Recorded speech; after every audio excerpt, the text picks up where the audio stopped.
This proliferation of complexity is a response to and an anticipation of this transcendental object at the end of historical process.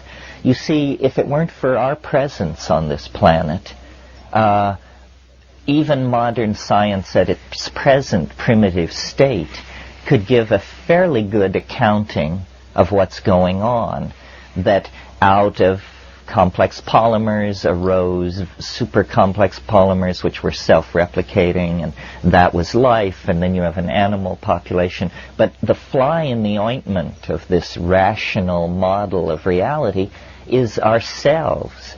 We are clearly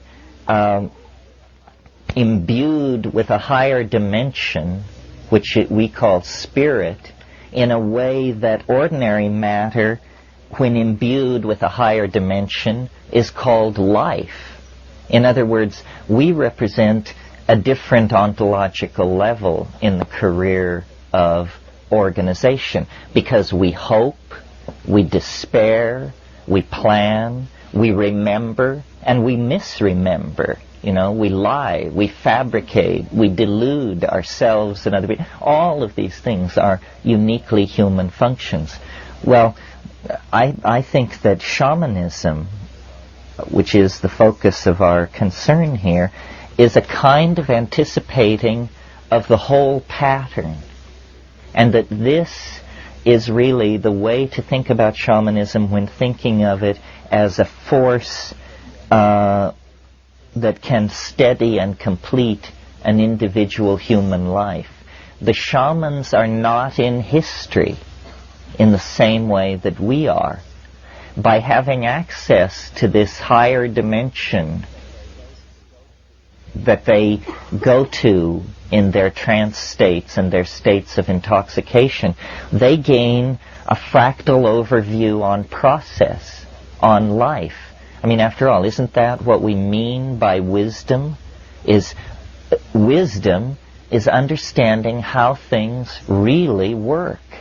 How they really work.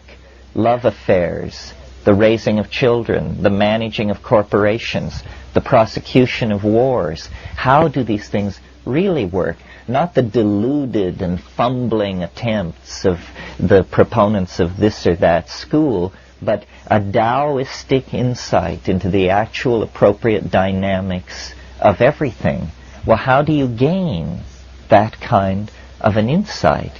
The answer is, you must have a superior model. You must have a superior model. Now, if you believe, that the world is composed of 3 levels and they are held up on the back of a woman who sits on a giant tortoise who floats in space, this is a model of the universe. It can take you a certain distance. But what model of the universe can actually offer reassurance in all kinds of situations?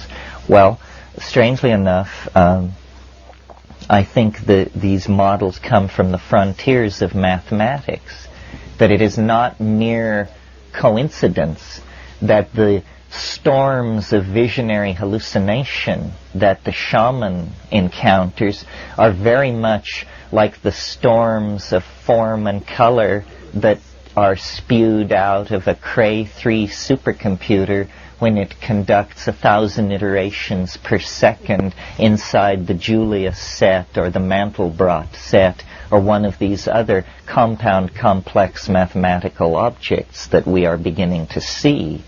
You see, mathematics, up to this point, has been a computational science because mathematicians used pencils and blackboards and chalk to describe their objects. And consequently, an excruciatingly difficult vocabulary kept most people from appreciating what mathematics was about. Now, the computer is to modern mathematics like the telescope was to 16th century astronomy. The computer becomes a window into domains of hyper-complex computability that previously could barely even be conceived but that now, at a rate of millions, approaching billions of iterations per second, Ralph works on the MMPP machine, the multiple parallel processing machine at Goddard Space Flight Center. It does 800 megaflops per second, 800 million floating point decimal calculations per second. Well, you can dream dreams with a machine like that, and strangely enough, at the edge of the super technology of the dominator culture at Goddard Space Flight Center with guys, high priests standing around in white coats, when you get it up and running, what you see is what an ayahuasca shaman sees on a Saturday night in the Amazon. You see that you are navigating through a complex, higher dimensional phase space where, by varying the inputs of amplitude and frequency, in one case using an electronic box, in the other case using the human voice, you sing your way through a mathematical domain which is a higher resonance of reality. And you learn how the world really works, how things happen. Well, how the hell do they happen? Well, on the simplest level, they happen like this. They have a beginning, they have a middle, and then they die away as an oscillation, a damped oscillation.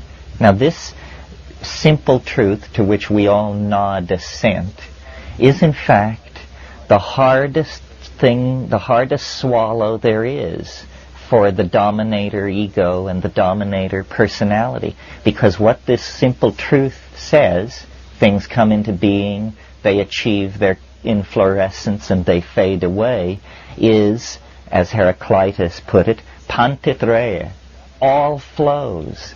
Nothing lasts. Nothing is saved. And this is, our glory and our agony. That, the people we love and the people we hate are swept away by time. Empires, dynasties, continents are swept away by time. And yet our search for security is cast in the dominator culture as a search for permanence. I want to buy a house. I'd like to get my trust fund functioning a little better. I'd like to pay off X, Y, and Z. A search for permanence. So what you do when you do that is you set yourself at war against the cosmos, which is a heroic stance if you're trying to produce Melvillian opera out of your life. Ahab says in Moby Dick, he's talking to his first mate Starbuck, who signifies Christian right reason, and he says, he's raving about going after the whale, and he says, we'll chase it over both sides of earth and round perdition's flame.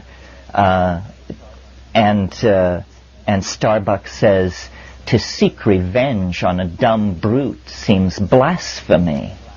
And he says, blasphemy, Starbuck? Speak not to me of blasphemy. I would strike out the sun if it insulted me. For could it do that, then could I do the other, since there is ever a sort of fair play.